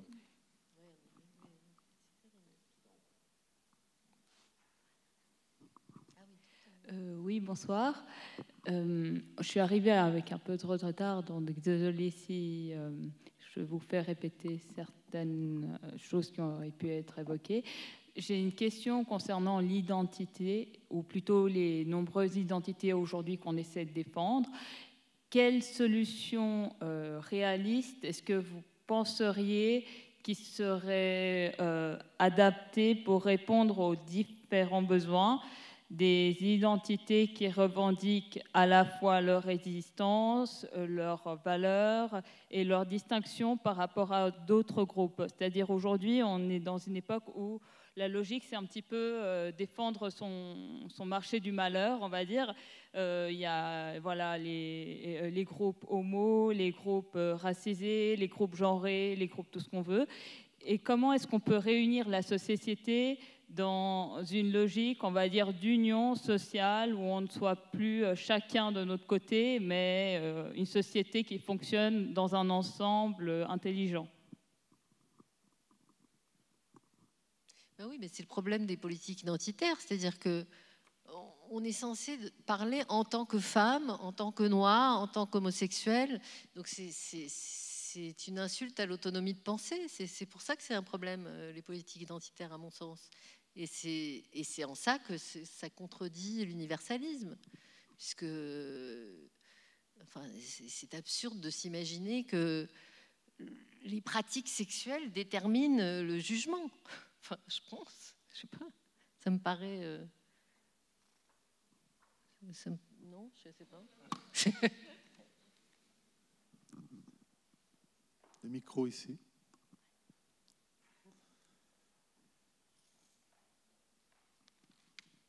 D'ailleurs, on le voit. J'ajoute juste une chose, c'est que moi, pour ce livre, justement, En finir avec le wokisme, donc j'ai interrogé beaucoup de gens qui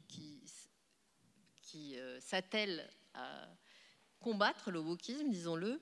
Et parmi ces gens, il y a des gens de toutes sortes. Il y a des transgenres, il y a des Pakistanais, il y a des Noirs, des Blancs. Il y a des gens de toutes sortes, parce que c'est pas ça qui détermine. L'impératif diversitaire a été respecté, si je peux dire. Je me permets de vous demander de revenir à l'intitulé de votre conférence. Évidemment qu'un intitulé de conférence est délivré aux organisateurs bien avant la conférence, et parfois il n'a pas tellement de rapport avec la conférence. Mais enfin, pourriez-vous nous donner le portrait robot en quelques mots de George Floyd et de Vercingétorix? Oui. Vercingétorix, il me semble que c'est sous Napoléon III, on s'est appliqué à recréer cette espèce de référence commune, justement, ce chef gaulois qui s'était battu, qui représentait un pan de notre histoire. Et c'est le moment où l'archéologie se développe en France et on trouve des vestiges de cette époque-là. Et donc Napoléon III est d'accord pour financer des chantiers de fouilles. Et justement, c'est quelque chose qui est censé réunir la population. C'est pour ça que j'ai pris cet exemple. Et pourtant, on n'a pas beaucoup de reliques de Vercingétorix, mais enfin, on a trouvé de quoi créer ce personnage, ce héros. Vercingétorix, c'est un héros. Tandis que George Floyd, c'est vraiment l'exemple de la victime. George Floyd, c'était quelqu'un qui avait des problèmes de drogue très sérieux et qui s'est trouvé, il est entré dans une petite épicerie pour s'acheter des cigarettes ou je ne sais quoi. Il a utilisé un faux billet de $20. Le type a appelé les flics. Vous voyez comment il est, George Floyd, c'était quelqu'un de très très costaud. La police est arrivée. Il était très nerveux parce qu'il était sous substance, etc. Et Derek Chauvin, donc un des policiers qui l'a maîtrisé, a appuyé son genou sur le cou de George Floyd et George Floyd a étouffé et il est mort. Alors que George Floyd, c'était quelqu'un qui apparemment se battait avec ses problèmes de drogue. Enfin, c'était quelqu'un qui avait une vie difficile, quoi. Et c'est devenu un symbole. C'est ça qui est très curieux, si vous voulez. C'est devenu un symbole un peu christique, mais c'est devenu un symbole auquel il faudrait s'identifier. Or, je ne pense pas que George Floyd était très heureux de son existence. Je pense qu'il avait une existence difficile. Voilà. Et puis c'est devenu un symbole en ce sens que on n'a traité que sous l'angle du racisme. Derek Chauvin, le policier, a écopé de 22 ans et demi de prison. La famille de George Floyd, Minneapolis a versé, je crois, 22 millions de dollars à la famille de George Floyd en indemnité. Et puis, il y a eu toutes ces manifestations. Et il y a eu d'autres cas, si vous voulez, de Blancs qui sont morts dans les mêmes conditions, c'est-à-dire qu'ils n'étaient pas armés. George Floyd n'était pas armé quand il est mort. Il y a des gens qui n'étaient pas armés, qui ont été ceinturés par les flics et qui ont étouffé ou qui sont morts. Bon, ça n'a pas créé le George Floyd a été considéré comme un symbole. Mais si vous voulez, c'est la raison pour laquelle je l'ai mis dans le titre, c'est pour opposer la victime et le héros. Oui. Vous avez levé la main? Oui? On ne voit pas là. On a vu une main qui bougeait. Il y aurait beaucoup à dire. Hein. Il y aurait beaucoup à dire. Parce que moi, je me rappelle que j'avais fait un papier à l'époque. C'est un lynchage. C'est pas une bavure policière. C'est pas quelqu'un parce qu'il est drogué, qu'il a fumé, etc. C'est un lynchage. Il y a un très beau livre d'un ancien historien dont le nom de famille est Michel, mais je me souviens pas de son prénom, qui a fait un livre spectaculaire sur la culture du lynchage aux États-Unis dans la violence urbaine. C'était un lynchage. Alors la question, ça revient à la question que j'ai posée tout à l'heure. Et moi, je comprends que vous avez utilisé deux figures, c'est-à-dire une figure où on reconstruit un passé héroïque et national à l'époque, à la fin, disons, au moment où le républicanisme est en crise en France. Ça va être encore plus fort après le Vercingétorix dans les manuels scolaires de la Troisième République. Donc on reconstruit une image du passé, qui est une image assez ambiguë, parce que finalement, Vercingétorix, c'est un battu, c'est un vaincu de l'histoire, mais c'est un vaincu de l'histoire qui redevient une figure qui permet de reconstruire une généalogie d'une histoire nationale. George Floyd, c'est quelqu'un qui a été lynché par un policier en pleine ville, devant ses deux collègues policiers qui n'ont pas bougé un millimètre, et ça repose la question que j'ai posée tout à l'heure. Qu'est-ce qui permet... Moi, je suis assez sensible aux imaginaires des personnes, aux imaginaires sociaux, aux imaginaires politiques qui nous animent. Qu'est-ce qui permet à un certain moment, un policier assermenté, qui a 25 ans de professionnalisation derrière lui, de lyncher quelqu'un dans la rue? C'est ça la grande question. Et cette question, pour l'instant, elle n'est jamais résolue. Et donc, il y a une probabilité sociologique, factuelle, événementielle, politique, de quelqu'un qui est comme George Floyd. Je ne parle pas de son passé, Peut-être que le flic avait un passé d'alcoolique, on n'en a pas parlé. Peut-être que Floyd avait un passé de fumeur de joint, alors on l'a mis en évidence. Je ne connais rien sur le passé du policier, mais la question reste, c'est comment, plus que statistiquement, cette situation est rejouable chaque jour. Voilà. Alors peut-être que le wokisme, moi je ne suis pas un admirateur énorme, c'est aussi une situation qui, d'une certaine manière, c'est pas que la fragilité de la démocratie, c'est vrai que ce que tu as dit est juste, mais c'est aussi une position morale désespérée, d'une certaine manière. C'est désespéré. Combien de fois des choses comme ça vont se répéter jusqu'à qu'on arrête? Combien de fois encore un futur ministre de l'Intérieur peut dire « vous n'avez que des identités de papier » en 2024? Donc voilà, c'était un peu ça le sens de ma question pour vous provoquer tout à l'heure, Sylvie. Est-ce qu'il y a encore des remarques dans la salle? Des interrogations, des angoisses? Non? Très bien. Je crois qu'on a beaucoup travaillé. Merci beaucoup de votre... Merci aux trois. Merci aux trois pour ce beau moment de fraternité intellectuelle autour d'une question finalement qui reste dramatique.